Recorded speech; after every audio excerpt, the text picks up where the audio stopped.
Neon white will make you feel like a speedrunner.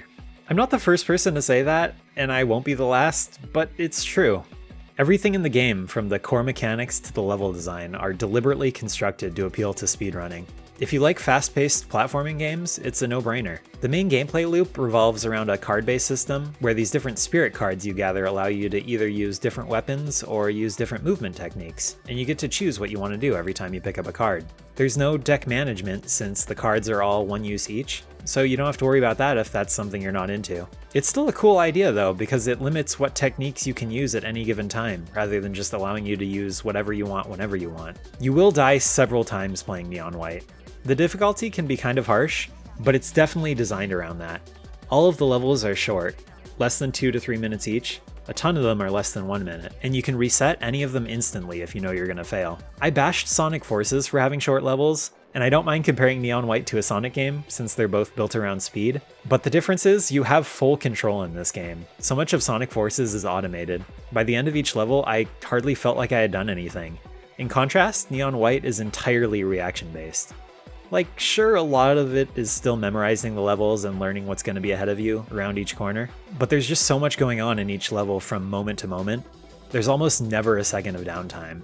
And that can be a good thing or a bad thing depending on what you like in games. For me it was mostly a good thing, but I'll get back to that in a bit.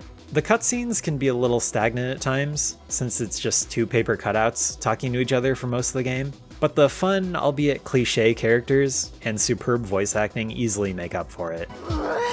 You know how I feel about being called Kid White. Neon White, the titular character of the game, is this kind of generic anime protagonist that I couldn't help but compare to Spike Spiegel, due to him being voiced by the legendary Steve Bloom. Sorry, I got a boat to catch. You're on your own, kid. Oh well. Whatever happens, happens. But like Spike, he's this kind of cool, kind of dorky guy that always just sort of happens to find himself in all these really crazy situations that keep piling up and ultimately create this really compelling narrative. At least if you haven't played The World Ends With You. If you have played The World Ends With You, I'm sorry. The central plot of the game is almost identical.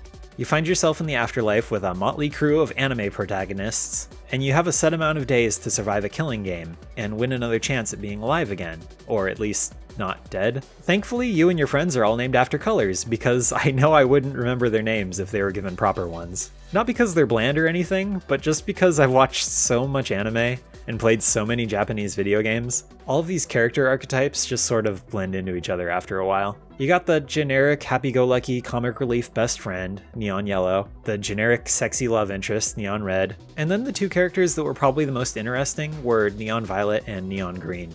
At least Neon Violet. Violet and Green have a relationship that's just straight up Harley Quinn and Joker. Like, I know basically nothing about Batman, but Neon Violet and Neon Green just scream Harley Quinn and Joker.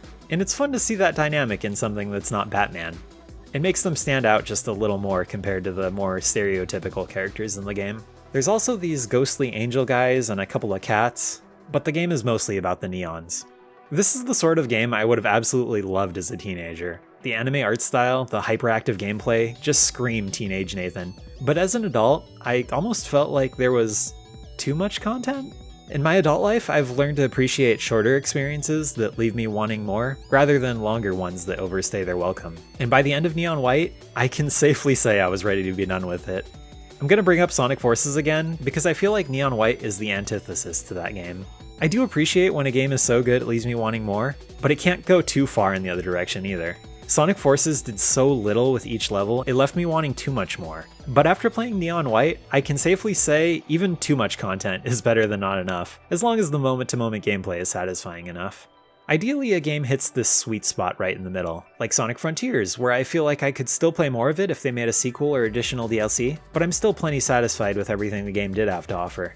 If Neon White did a sequel or DLC, I don't know how inclined I'd be to get back into it. I really enjoyed what was there in the base game, and for the most part I had a lot of fun, but there was just so much there. I feel like I had my fill. If you love games with a lot of content, this game has you covered. Even though all the levels are short, it took me 15 hours just to beat the main campaign. That's crazy to me for a game like this. With just straight up levels, short cutscenes, and no hub worlds or anything like that to pad out the game, especially considering it's an indie game. I expected the game to take less than half that time to beat. But you know what? Even if it's not my dream game, it is a million times better than most other modern games. And I just love to see this kind of stuff in the modern gaming landscape. This really is the type of game we need more of.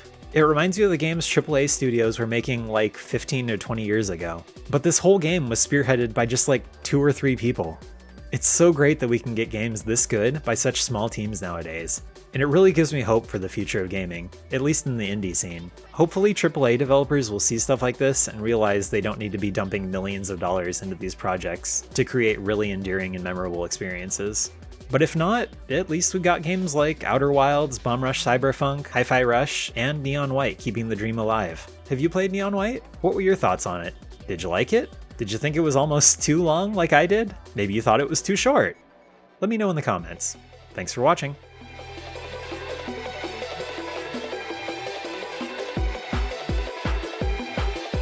You're a sexy Statue of Liberty.